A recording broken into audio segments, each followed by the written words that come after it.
Subscribe कीजिए हमारे YouTube channel नाते रजा को और बेल आइकन को प्रेस कीजिए जिससे आपको हर रोज़ न्यू वीडियो की नोटिफिकेशन।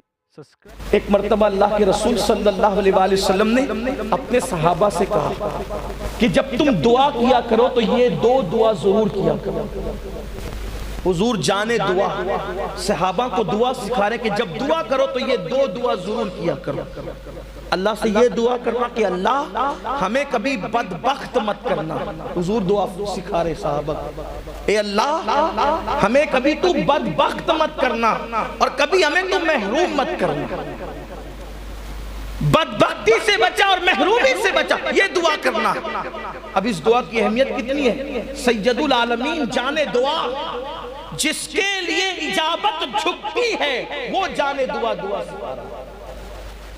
इजाबत जिसके लिए, सबकी दुआएं इजाबत को ढूंढने के लिए ऊपर जाती है और जिसकी दुआ के लिए इजाबत नीचे को झुकती है वो जाने दुआ। इस दुआ की अहमियत बता रहा है। आप कहेंगे किसी के लिए इजाबत भी झुकती है।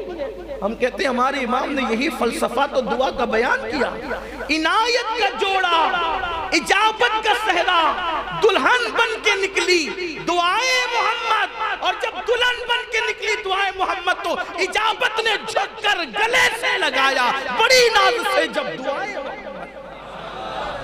जिसकी दुआ के लिए इजाबत झुक जाए वो दुआए मुस्तफा जाने रहमत है। और आका फरमाते दो दुआ अपनी दुआओं का हिस्सा बना लो। एक तो ये कि अल्लाह हमें कभी बदबख्त मत करना और कभी महरूम मत करना।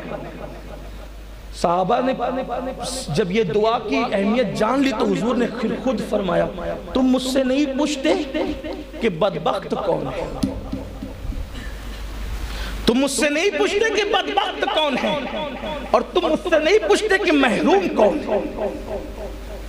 महरूम और बदबख्त के बारे में मुझसे नहीं पूछना चाहते तुम लोग, क्योंकि लोगों का ख्याल तो ये था कि महरूम तो वो है जिसके पास अच्छा मकान नहीं, महरूम तो वो है जिसके पास अच्छी दुकानें नहीं, महरूम तो वो है जिसके पास अच्छे खाने नहीं, महरूम तो वो है जिसके पास अच्छे लिबास नहीं, महरूम तो वो है जिसके पास कई औलाद नहीं, महरूम तो वो है जो दुनिया के ऐश और तरफ से जो है वो महरूम कर दिया गया, वो महरूम है। लोगों ने महरूम ये समझा था और बदबख्त तो उसको समझा जिसके हाथों में कभी हथकड़ियां हैं, कभी पैरों में बेड़ियां हैं। बदबख्त तो उसको समझा जो बीमारियों के अंदर मुब्तला है, बदबख्त तो उसको समझा जो दुनिया की राहतों से महरूम है। लेकिन मेरे आका ने खुद फरमाया, क्या मुझसे पूछते नहीं कि बदबख्त कौन है, महरूम कौन है? तो सहाबा ने अर्ज़ किया, अल्लाह जाने, उसका रसूल बेहतर जाने, हुजूर आप भी बताएं कि बदबख्त कौन है और महरूम कौन है। तो मेरे आका फरमाते हैं, जो लोग नमाजों को छोड़ देते हैं वो बदबख्त भी है और महरूम भी है।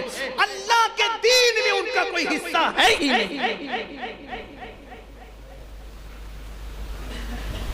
कस्टमर की मोहब्बत में और तिजारत की मोहब्बत में नमाजें और जमातें छोड़ने वालों, सैयदुल आलमीन फरमा रहे इस्लाम में उनका कोई हिस्सा नहीं जो नमाजों को छोड़ देते। अल्लाह ने उनका हिस्सा उठा दिया, उनका कोई हिस्सा इस्लाम में नहीं है। इतना सुनकर भी हम होश में नहीं आएंगे, हम बेदार नहीं होंगे। अल्लाह फरमाते हैं जान जाओगे, जरूर जान जाओगे। इंसान ने दुनिया में जितने गुनाह किए होंगे, गुनाह वो सब सकरात के वक्त उसको दिखाए जाएगा और उसका अंजाम भी दिखाया जाएगा। उस वक्त वो रो रहा होगा तो उसको रोना भी नहीं आएगा।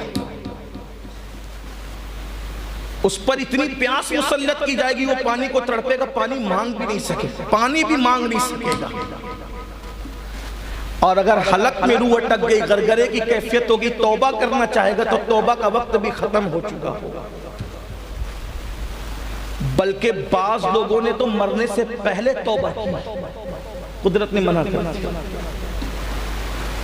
कुछ लोग इतने पुरुम्मीद है कि खौफ का निशान भी उनके दिलों से खत्म है।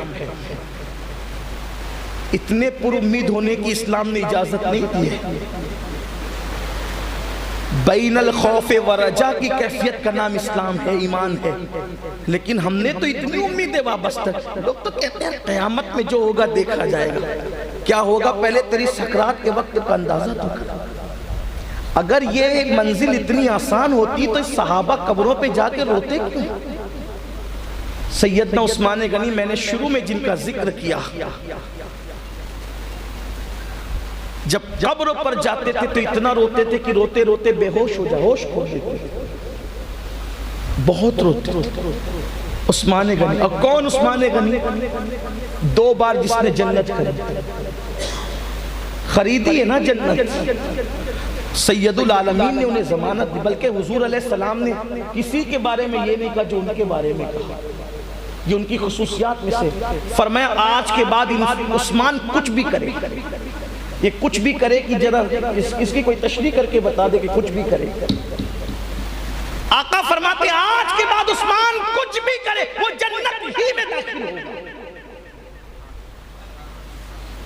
بلکہ دوسرے مقام پر یہ بات آقا نے فرمائی، اس کو بھی ذرا ملاحظہ کریں۔ فرمایا آج کے بعد اگر عثمان کوئی عمل نہ بھی کرے، کوئی نیکی نہ بھی کرے، آج ہی کا عمل اس کے لیے کافی ہے اور وہ جنت میں چلا جائے۔ یعنی جن کو اتنے یقین کے ساتھ اس قدر ضمانتیں دی گئی، وہ عثمان غنی جب قبر پر جاتے تھے تو روتے روتے بے ہوش ہو جاتے تھے۔ ہے ہمارے یہاں کسی کو اتنا اختیار کہ کوئی کسی کو جنت دے دے؟ اگر آپ اسی طرح ہوا میں باتیں کریں تو کچھ بھی کر سکتے ہیں، لیکن حقیقت کچھ نہیں۔ یہ جو ہم بولتے ہیں نا، اس کو دیکھو تو جنت ملے گی اور اس کو دیکھو تو جنت، جن کو دکھا دکھا کے جنت بانٹ رہے ہو، کیا وہ بھی جنت میں جائیں گے؟ اس کی بھی کوئی گارنٹی ہے؟ یہ پھپکیوں کا دور ختم ہے، حقیقتوں کے دور میں قدم رکھو، خود فریبی کے دور سے نکلو۔ جن کو جنت یقینی تھی ان کی خشیت اور خوف کا عالم کیا تھا؟ تنگ رہ جاؤ۔ سیدنا امام حسن مجتبی جو صرف جنتی نہیں، جنتی جوانوں کا سردار، اور وہ بھی پیدائشی طور پہ جنتی جوانوں کا سردار، حرم میں پیشانی رکھ کر، حرم میں مطاف میں، آج کا مطاف نہیں، سنگ مرمر والا ٹھنڈا مطاف نہیں، اس دور کا مطاف جہاں کنکر ہے، پتھر ہے، تپتی ہوئی ریت ہے، مکے کی چلچلاتی ہوئی تاریخی دھوپ ہے، کہ اگر اس زمین پر اس وقت کوئی گوشت کا لوٹا ڈال دے تو وہ بھون کر کے کباب کی شکل اختیار کر جائے، ایسی چلچلاتی دھوپ میں امام حسن سر زمین پہ رکھ کر کہتے ہیں میری مغفرت کر دے،